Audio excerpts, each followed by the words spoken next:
Good morning, good afternoon, and good evening to all of the Filipino USRNs. Andito na naman po tayo for another topic.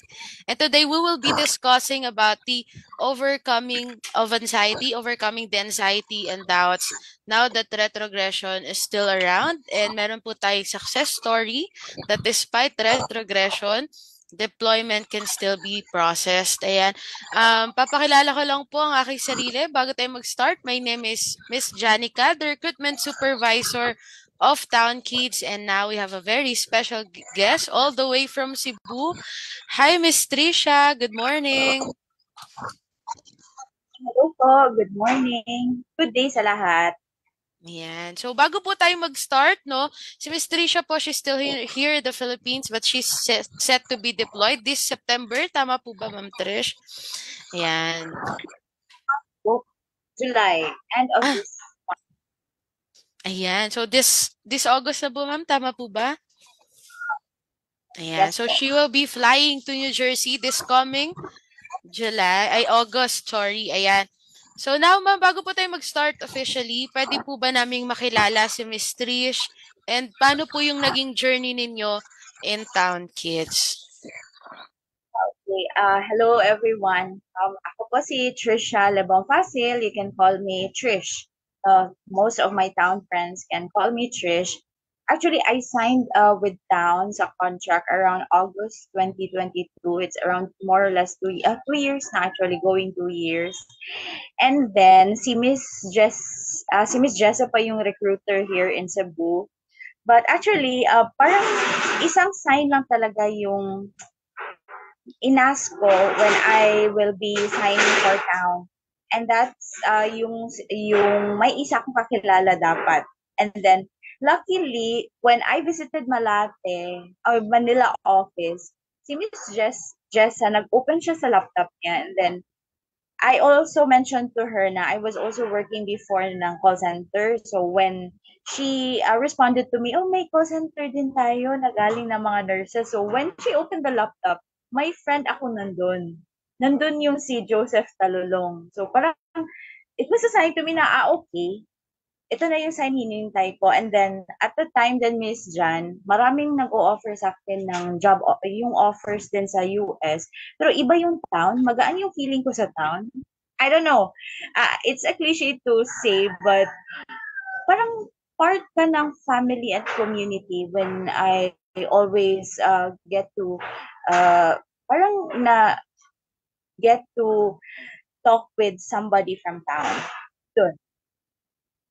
And then yung process ko from contract signing up until petition, visa screen, and then na-DQ ako, parang smooth sailing lahat. It's around 6 to 8 months yung processing time. Pero yun nga, na-retro. Part ako ng retrogression way back April 2020. Ayan. So, ma'am, since nabanggit natin yung retrogression and you get to experience firsthand, ma'am, kung ano yung pakiramdam na hoping na mata-deploy ka and then suddenly biglang nag-retrogression, di ba, ma'am? And ma'am, ano pong pakiramdam or what's the feeling na despite the retrogression, you're one of those success story na finally masasabi mo, you did overcome the retrogression. Ano pong pakiramdam nun, Miss Trish? Actually, very happy ako, Miss Jan, na finally, after like a year of waiting, yung PD ko na current siya. No, retrogression naman, it's a real thing, no, for us, especially waiting for our PDs to be current. But for retrogression is real, but it's temporary. Hindi ako nandito, Miss Jan, if like, nadi-discourage na ako when last year na-affected ako ng retro. So, for me, retrogression is a more preparation time for me. And luckily, I believe in God's will and God's time, and I'm here. And I'm preparing myself for my deployment. Ayan. Nakabili ka na ba ng maleta, Miss Trish? Yes, actually, here pa. Mm. Kahit hindi pa current. Kasi ganyan ako, positive ako eh. Kasi ma'am, di ba, it's all about your outlook in life. We're not trying to invalidate those nurses na talagang na-discourage na nga.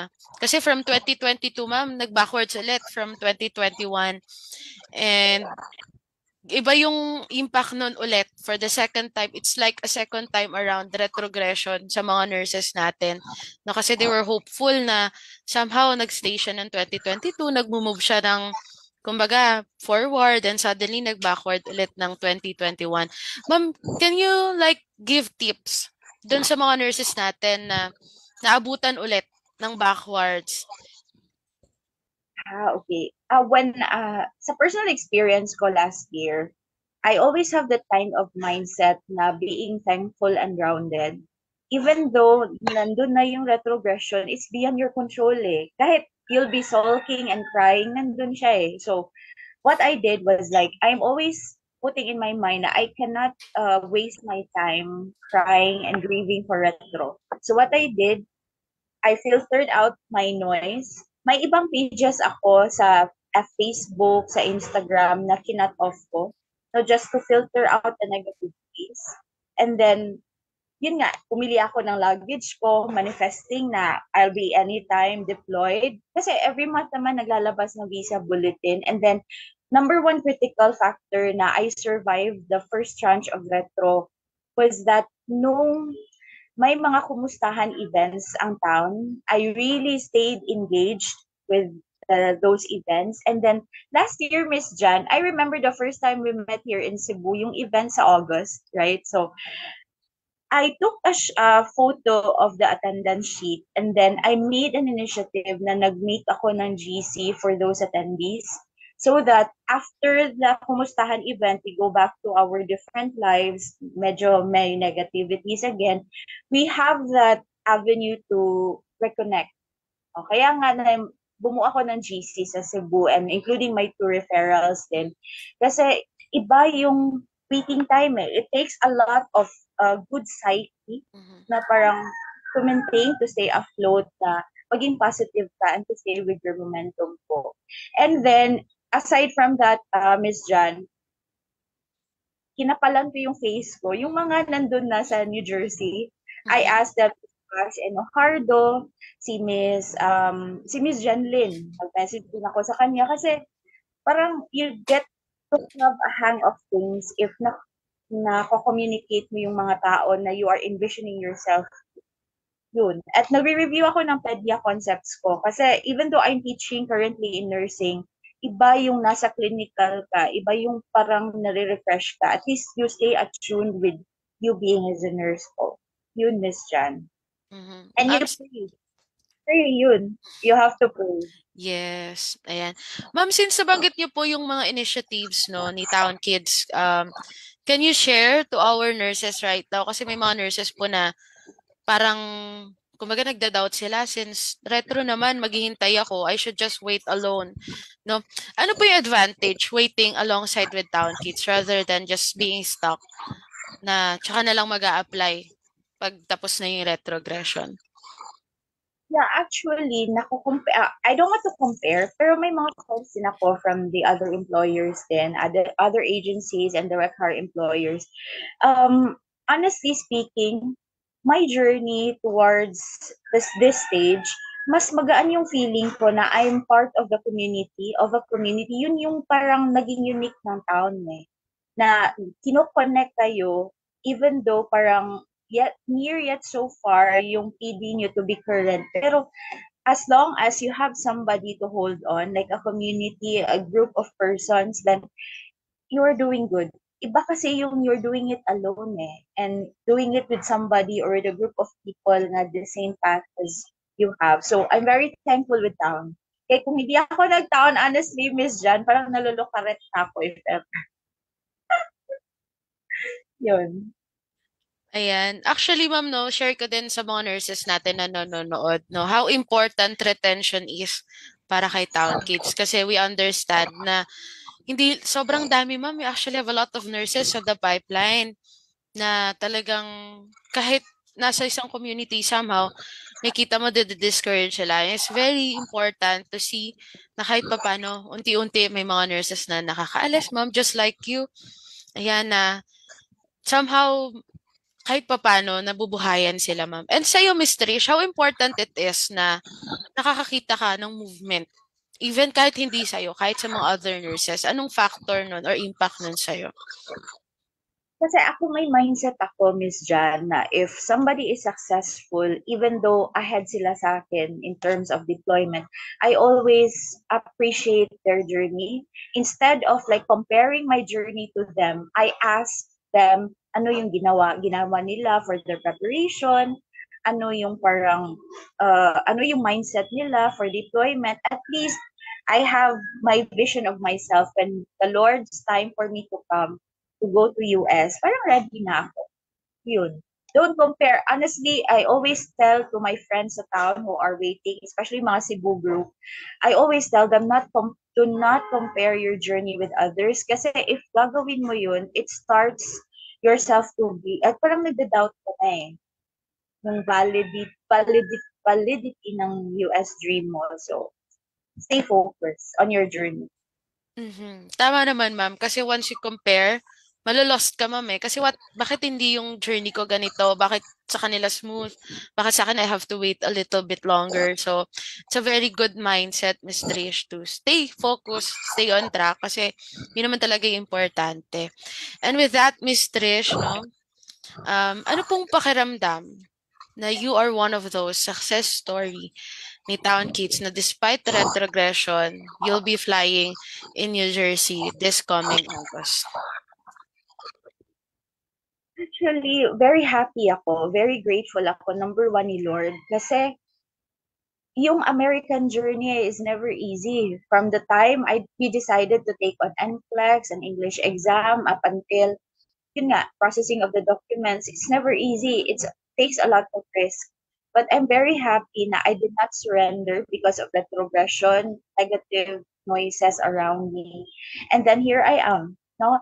And I always make it a point that to exude confidence to the people na, especially sa group, especially sa mga referrals ko na dalawa, I don't want to exude nga, parang nagiging discouraged ako for some point in time because everything is temporary. I always believe that in mind, na everything is temporary. And when your time will come that you'll be deployed, at least when you look back sa retrogression time, puro 90% of which is positive. Ibabaon mo yan when you go to New Jersey because it's a different path for you. Yan. Grabe, ma'am. I'm speechless, Miss Trish, with that, no? Very motivational speaker talaga to si Miss Trish. Actually, no, ma'am, we actually get to follow your journey kay Town Kids because you're very one of those nurses na talagang active. Every time na may Cebu event kami, you're always there, Miss Trish, no, inspiring other Cebu nurses. And, ma'am, ask ko lang, since habang naghihintay tayo dito, and I know our nurses are curious as well, meron po bang training program si Town Kids na binibigay while they're here and or while you're here in the Philippines? No, ang dami. Actually, if like nagpa-follow lang yung mga nurses sa page ng town, especially sa Facebook, ang dami kasi nakikita yung kamustahan yung departure lounge, both theory, procedural na ine-expect namin na gagawin namin when we go to, of course, New Jersey.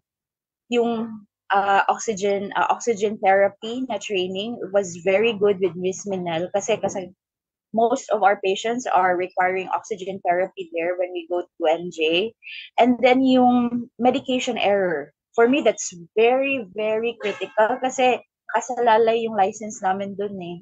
So, yun nga, yung departure lounge, they are catering both yung theoretical, yung sa mind namin as nurses, yung hands, especially our skills, and then our psyche, psychological. Kasi when we go to the US, hindi lang sinasabing American dream. May responsibility din kami na we have to partake as nurses of our pediatric patients. Yun yung parang unique ng town.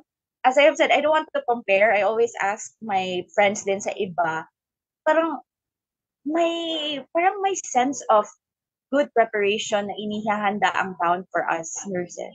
So I'm very thankful for that, Ms. Jan. Ayan. Thank you so much, Miss Trish, no? And now, talking about the preparation given by Town Kids, ma'am, yung mga initiatives po ba ni Town Kids? Visiting nurses, meeting nurses, Nakatulong po ba siya to lessen the anxiety and to lessen the worries or doubts na itong dream na 'to hindi ba talagang para sa'kin ba talaga 'to or Yeah, of course. Kasi yung 1 year din ako naghintay for my PD to be current. Kaya sinasabi mo before, kanina, Miss Anna, I am very active with town. It's because maganda yung initiative talaga ng town na to stay engaged. No, I always give suggestion to our nurses here in Cebu na still waiting na hindi pa nga DQ. I always tell them na please participate with town events, and then I'm very happy with you guys sa recruitment, sa deployment, sa marketing, kasi if I'm gonna message personally for some reason may concerns ako, talagang you try your best to reply ASAP even though you're busy. It's just parang ina-acknowledge niyo yung worries namin, and for that, I'm very thankful. ayan. Of course, thankful din kami sa'yo, Miss Trish, 'no, and soon you'll be handling kids in New Jersey and we know na you'll be one of those best nurses na ipapadala ng Town Kids, ma'am, 'no. And ma'am, since naabot na kayo ng retrogression, do you think, ma'am, kung hindi po retro, gaano kaya katagal yung deployment process ninyo? Actually, for town, Miss Jan, nag-sign ako ng contract. Ang bilis ng petition process, yung visa screen, and then yung NVC ko and DQ, maybe around 6 to 10 months. If walang retro, alis na ako, actually. Yun yung parang projection ko at that time. And I was very astounded with town kasi may iba akong friends at that time na parang parallel ko sa application. Sa papers ko, lahat very smooth sailing. And then, ang galing ng mga tao ninyo per department kasi very organized. And my question kami, nurses at the time, for me parang they can really cater and really answer my queries. Parang yun nga, very smooth sailing sa town na I'm very thankful with that. Ayan, ma'am. Ma'am, curious lang ako, since nasabi mo na you have the anticipation na ganito, makakaalis ka na, tapos nagkaroon ng retrogression. Ano ba yung na-feel mo nun, ma'am? And paano ka nag-adjust in that situation? Honestly, Miss Jan, last year, yung April, yung visa bulletin na nag-retro, first talaga, I was sad. Kasi I was expecting already na makakalis ako by the middle of last year. And then, of course, nag-grieve ako ng 1 day. Parang, oh my God, parang lahat ng planning ko, obsessive-compulsive kasi ako, Miss Jan. So parang, if my plan is shattered, parang everything will fall into pieces. But after a day, may nakausap ako na friend na nandun na sa States. Sabi niya, yung former clinical instructor ko, sabi niya, okay lang yan, Trish, kasi it's temporary. Yun talaga yung word niya, temporary. And then while you wait there, you enjoy. So parang I was thinking myself, kaya nga, no, hindi pa ako marunong mag-drive. So parang, okay, this is time for me to practice my driving skills. Hindi pa ako marunong magluto. So I need to practice luto. Kasi doon sa US, it's a different thing. Lahat sa'yo yun eh. And then, sabi ko, I will buy my own luggage kasi manifesting. So, yun nga, yung retrogression is, yeah, it's a waiting time. But waiting time equals preparation time. Because I know that when you'll be deployed, hindi pure milk and honey ang American dream. May iyak din, may hurdles din. At least in your own mindset, you are ready. You are prepared. Ayan. And I hope na sa mga nakikinig na nurses ngayon na nag-uumpisa pa lang, just starting to take their exam, NCLEX or IELTS, or yung iba may NCLEX na tapos, ay, wag na lang muna kaya. No, instead of you like being stagnant, no, ma'am, in your career, I think this is the best time to really focus on things that you can like talagang matama, mag-aral, mag-drive. Kasi very important po ang driving in the US, no, Miss Trish? Hindi siya kagaya dito sa Philippines na may angkas, may move it, or may mga grab and that, no? So, better to use this as a preparation. It's like God is giving you enough time or sufficient time to prepare Kasi para pagdating mo doon, you're ready. You're much ready compared with the others, no? So, thank you on that perspective, Miss Trish. And ma'am, ano kaya yung expectations mo, no? Pagdating mo sa US, how do you think you will adjust? Honestly, Miss Jan, yung mga friends ko nandun na, silang Ash, shout out nilang Ash, si Jong, si Sir Talalong nandun na. Yung ibang friends ko, si Blanche, I'm very thankful sa kanila because they don't sugarcoat me talaga na, Trish, all will be well here. Sasabihin talaga nila nga, you will go through a lot na transition doon. So, parang ine-expect ko both good and positive. At least when I go there, if I'll be hurdled with a negative, alam ko na yung ini-expect ko. And then, practical kasi ako, Miss Jan, parang I have my jot down notebook. If may magsasabi sa akin, ito yung mga expenses mo, Trish. So, I'm preparing financially din. When I go there, ayoko naman maging pabigat ng town. Ayoko din pabigat ng mga friends ko doon. So, I really have to prepare. Both negative and positive po. And that's why we appreciate mga ganyang nurses, ma'am, no? Kasi once you're prepared, pagdating mo sa US, ma'am, it will be a lot easier, no? Hindi man madali talaga or smooth sailing, pero mas madali para sa'yo mag-adjust. And hindi ka na magugulat or, hala, ganito pala, ganito, ganyan, no? So, thankful din kami, ma'am, that you have your, like, mga nurses doon. And sooner or later, ma'am, kayo na din yung magbibigay ng tips, no? Para sa mga nurses na naiwan sa Philippines. Ayan. Ma'am, since you're from Cebu, ayan, to represent the Visaya nurses, ma'am, no?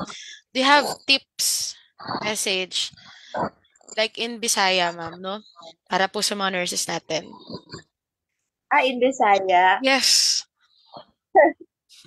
um, dili dili jud mawad-an og paglaom. Kay ang Ginoo na ara nagabantay sa atoa karon nga naghuwat ta para molarga sa Amerika. Yan. Hindi ko man siya naintindihan, ma'am, no? Pero for sure. Para maintindihan mo, ma'am, Miss Jan, sabi ko lang na uh, let's not lose hope because the Lord is watching us, as we prepare going there sa US. Ayan. Okay, thank you so much, Miss Trish. Ayan, para po sa mga nurses natin na nanonood ngayon, na naabutan ulit ng backwards, ng retrogression, huwag po tayo mawalan ng pag-asa. Like Miss Trish is a living success story ni Town Kids. Marami pa pong mga nurses ang patuloy na nade-deploy. Hintay lang tayo and sooner or later, we'll be inspiring other nurses and we all have our own time. Correct, correct. And don't Yeah. compare. Yeah. Never compare. That's the biggest thing. Kasi we all have our own timeline and all of our own hurdles in life. So focus lang sa goal. And for the last question, Ms. Trish, what have you gained and what have you learned on the span that you're waiting before ka ma-deploy? Yeah, biggest insight ko while waiting is always be grateful and stay grounded. No, hindi lalaki yung ulo mo even though your application is already being approved, pupunta ka ng US, you stay grounded sa mga whys mo, sa reason mo nga why you are fighting for this dream.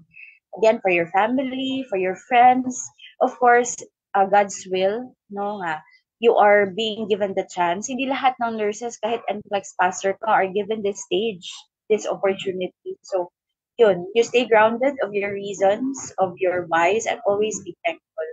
And if it's God's will, Miss Jan, sa aming lahat, in His timeline, we will be given the chance to practice our profession in the US. Just hang on.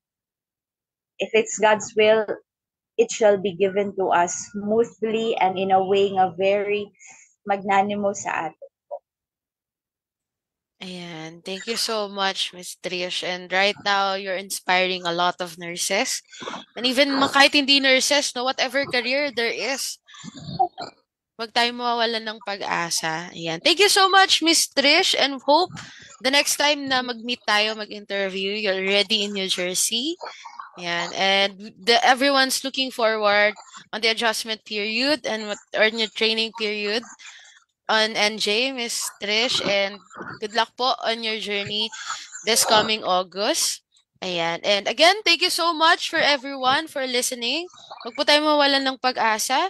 Lagi po nandito si Town Kids to support and help our nurses. And don't forget to trust yourself as well. Thank you so much. Good morning, good afternoon, and good evening. Miss Trish, baka may gusto kang batiin. May prepare talaga. Shout out sa mga friends ko nandun na sa New Jersey, si Ash Enojardo, si Jong Talulong, si Blanche nandun na din. Of course, si Miss Janeline, our ever dynamic nurse leader sa town. Si Sir Jomar, he was also part of asking yung mga different expectations na nandun kasi he is one of the few na nauna. Si Miss Jesseray, a Cebuana nurse din, I'm really happy na she would answer questions. Yung referrals ko, nandito pa si Ma'am Pergeline, si Sir Mm-hmm. Rivetta, si na kasama ko this end of the month to go to New Jersey. Si Miss Alisa nandun na, naglalakwat siya na sa New York. Hi. And then kasama ko sa kamustahan with Miss Drixie and Sir Migs last month. Si Sir Eric, si Sir Galbert, si Miss Candy, si Miss Hannah, si Miss Love, si Miss Joanna, and si Miss Elle. And lahat ng nurses ng town, stay focused. See you in New Jersey. Yeah. Thank you so much, Miss Trish. And till next time, thank you everyone and stay safe.